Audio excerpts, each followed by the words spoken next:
Assalamu alaikum students, I am your teacher Ms. Sadaf Farooq from class 4 and we are again here to explain you the next exercise about pronouns. As we have learned about the types of pronouns and how we identify the types of pronouns in earlier exercises on page number 4 and 5. So now we are going to solve the page number 6, which helps us to choose and practice how the different types of pronouns are used with the help of MCQs.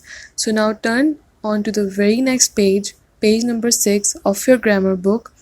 Put down the date in the date section, and now let's see how the exercise will be done. So as you can see, the question says exercise pick out the correct pronoun. तो यहाँ पे आपको options दिए हुए हैं और आपको correct pronoun pick करना है. ये यानी दो हैं, एक गलत है एक सही है, तो आपको सही वाला सॉल्व करना होगा. So now move on to the answers और हम देखते हैं कि कौन सा आंसर हमने क्यों चूज़ किया. As you can see here, अब यहाँ पे आंसर्स भी लिखे हुए हैं और मार्क भी हुआ है. पहले हम साथ साथ पढ़ते जाएंगे और आप साथ साथ मार्क करते जाएंगे कि कौन सा आंसर क्यों यूज़ हुआ है. Okay, so the sentence number 1 is do good to those dash hate you. यहाँ पे हमें दो ऑप्शन दिए गए, होम और हु. ओके, सो यहाँ पे हमारा जो आंसर है वो हु है. हु पे टिक भी किया गया है, हु ब्लैंक में भी लिखा हुआ है. And why who, why not whom. हमने हुम क्यों नहीं यूज़ किया? हमने हु जब यूज़ करते हैं जब हम किसी इंसान की तरफ रिफ़र कर रहे होते हैं, और whom हम तब यूज़ करते हैं जब हम किसी प्रीपोजिशन या वर्ब की तरफ रिफ़र कर रहे होते हैं, जब हम उसके बारे में बात कर रहे होते हैं. यहाँ पे इंसानों की बात हो रही है कि उसके साथ भला करो जो तुमसे नफ़रत करे. तो इंसानों के बारे में बात हो रही है, लिहाजा हम यहाँ पे who यूज़ करेंगे. Now the second sentence is go and see dash and his friend. Go जाओ और उसको देखो. जब उसको की बात होगी तो हम हिम यूज़ करेंगे. और ही कब यूज़ करते हैं? जब हम किसी के बारे में बताते हैं, मगर हम ये नहीं कह रहे कि वो देख रहा है, ही इज़ वॉचिंग. हम कह रहे हैं उसको जिसके बारे में बात हो रही है. तो हम जब रिलेट करते हैं तो हिम यूज़ करते हैं. तो so the answer is him. Now the third sentence is dash of these boys is the youngest. Again यहाँ पे क्योंकि बॉयज़ की एज की तरफ रिफ़र किया जा रहा है कि कौन सा बच्चा इसमें यंग है, ना कि ये कहा जा रहा हो कि वो बच्चा यंग है या जो बच्चा यंग है, जो बच्चा सबसे छोटा है. अगर जो कहते, जो का सेंटेंस बन रहा होता, आप पहले उर्दू में बोल के देखें कि क्या मीनिंग बन रहा है. तो अगर हम जो जैसा वर्ड को यूज़ करते हैं तो हम WHO हु लिखते हैं, मगर यहाँ पे एज की तरफ रिफ़र किया जा रहा है कि कौन सा, तो इसमें विच यूज़ होगा. Allama Iqbal is one of the greatest poets dash ever born. Again क्योंकि अल्लामा इकबाल की तरफ रेफर किया जा रहा है, इंसान की तरफ, तो यहाँ पे हम who यूज़ कर रहे हैं. This is the place dash I wanted to see. Okay, so यहाँ पे उस जगह की बात हो रही है जो मैं हमेशा देखना चाहता था. अच्छा, अब यहाँ पे क्योंकि कोई ऑब्जेक्ट या वर्ब या प्रीपोजिशन नहीं है तो हम होम यूज़ नहीं करेंगे. किसी इंसान के बारे में रिफ़र नहीं किया जा रहा है तो हु भी यूज़ नहीं करेंगे. किसी जगह को रिफ़र किया जा रहा है तो यहाँ पे हम विच यूज़ करेंगे. Okay, you and dash were present in the class.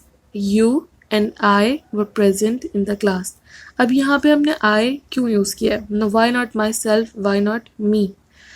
You जब हम बोल रहे हैं तो ये फर्स्ट पर्सन है, कि हम जब किसी से फर्स्ट पर्सन यानी आमने सामने बात करते हैं तो उसको हम फर्स्ट पर्सन बोलते हैं. So you is a first person कि मैं और तुम. तो जब हम फर्स्ट पर्सन सेंस में बात करेंगे तो हम हमेशा आई यूज़ करेंगे.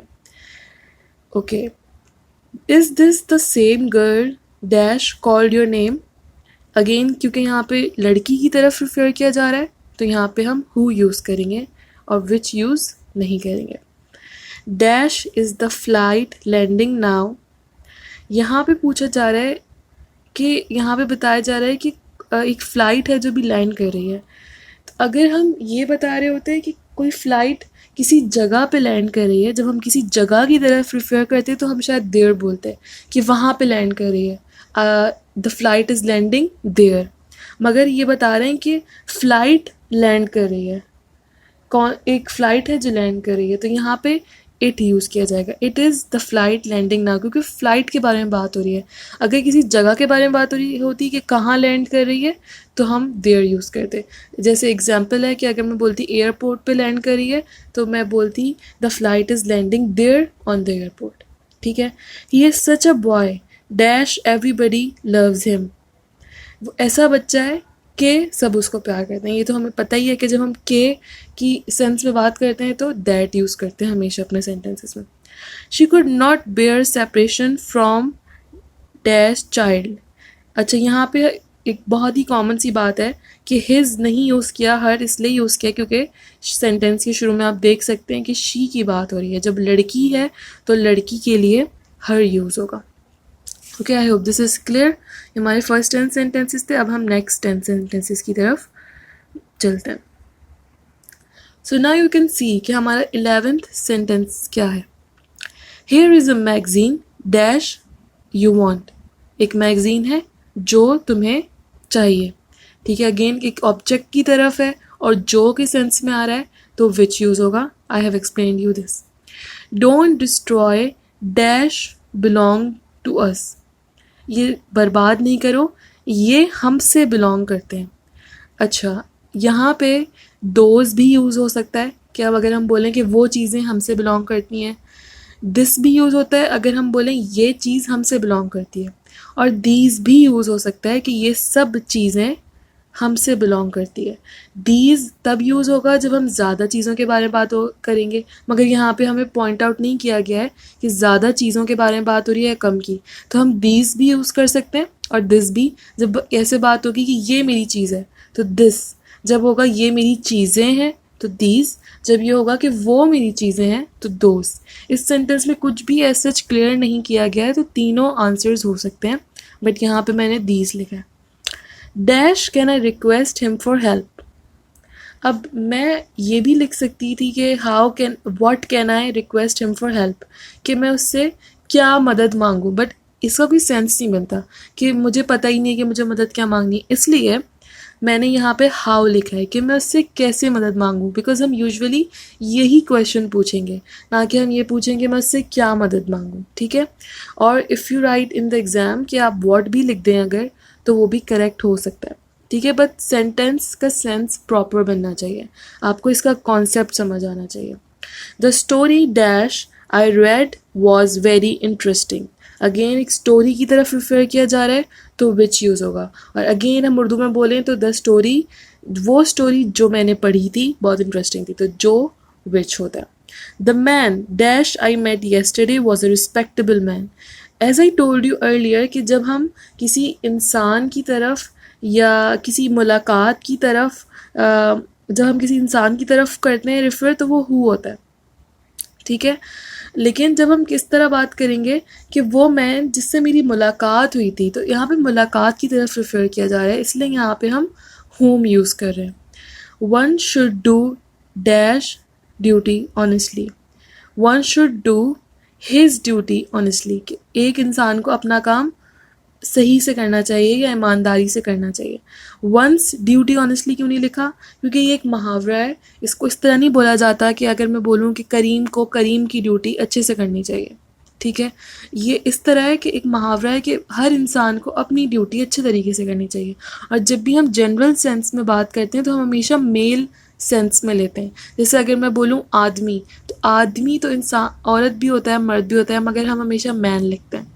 ठीक है, अगर हम किसी भी जनरल सेंस से बात करते हैं तो मेल सेंस में लेते हैं, इसीलिए यहाँ पे हिज यूज़ हुआ है और वंस यूज़ नहीं हुआ, because this is sort of a phrase, एक जनरल सेंटेंस है, कुछ चीज़ें हमें याद रखनी पड़ती हैं।